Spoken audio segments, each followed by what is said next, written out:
Salam alaikum. Un pain, 2 œufs, un Nescafé. Voici à quoi ressemble un petit déjeuner classique ici, dans la ville de Dakar.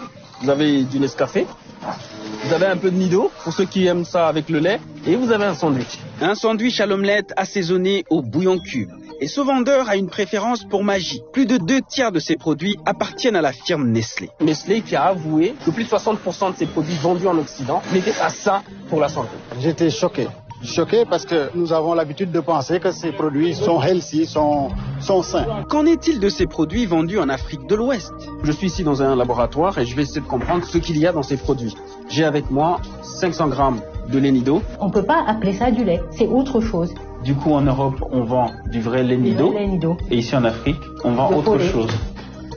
Un échantillon de 500 grammes de cube Maggi. C'est extrêmement salé et ça ne sert à rien. Un échantillon de 500 grammes de Nescafé. Nous ne sommes pas des consommateurs de seconde zone. Nous voulons la qualité nutritionnelle qui va au niveau mondial.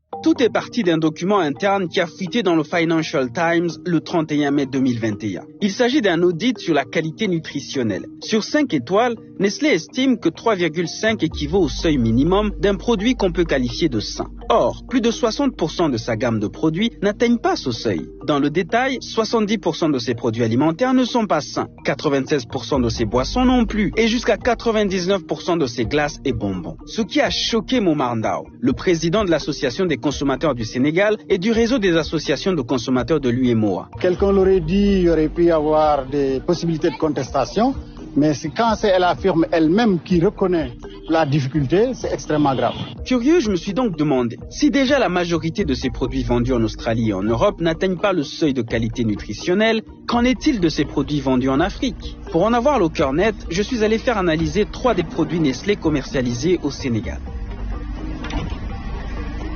J'ai ici 500 grammes de lait Nido, un échantillon de 500 grammes de cube Maggi, un échantillon de 500 grammes de Nescafé. Aussitôt les résultats des analyses chimiques obtenues, je suis allé voir la nutritionniste et diététicienne Bintou Chersey. Basée à Dakar, elle dirige le cabinet de diététique Nutridéal.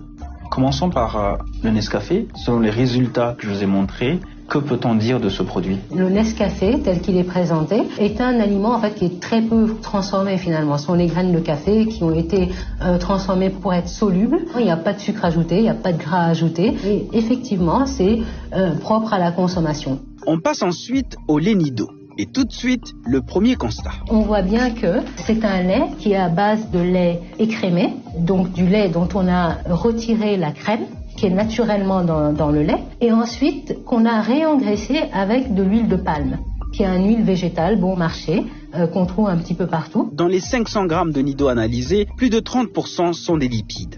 Deuxième constat. En plus de l'huile de palme, il y a du sucre à ajouter dans le Nido. Dans le lait de vache en général, il est très riche en sucre, mais en sucre naturel qu'on appelle le lactose, il n'y a pas de sucre raffiné. Et là, il y a du sucre raffiné. Ce qui porte le total des glucides à 41,41% sur 500 grammes. C'est problématique. C'est problématique parce que ça augmente la quantité de sucre raffiné que les consommateurs absorbent. Ce qu'il faut dire aussi, c'est que ce lait Nido, ce n'est pas le même que le lait Nido vendu en Union européenne.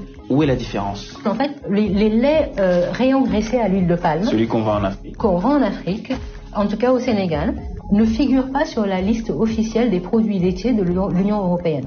En d'autres termes, l'Union européenne ne considère pas ces produits-là comme du lait. Pour le vérifier, je suis allé dans un commerce en Europe. Alors là, je suis dans un supermarché en France, à Paris.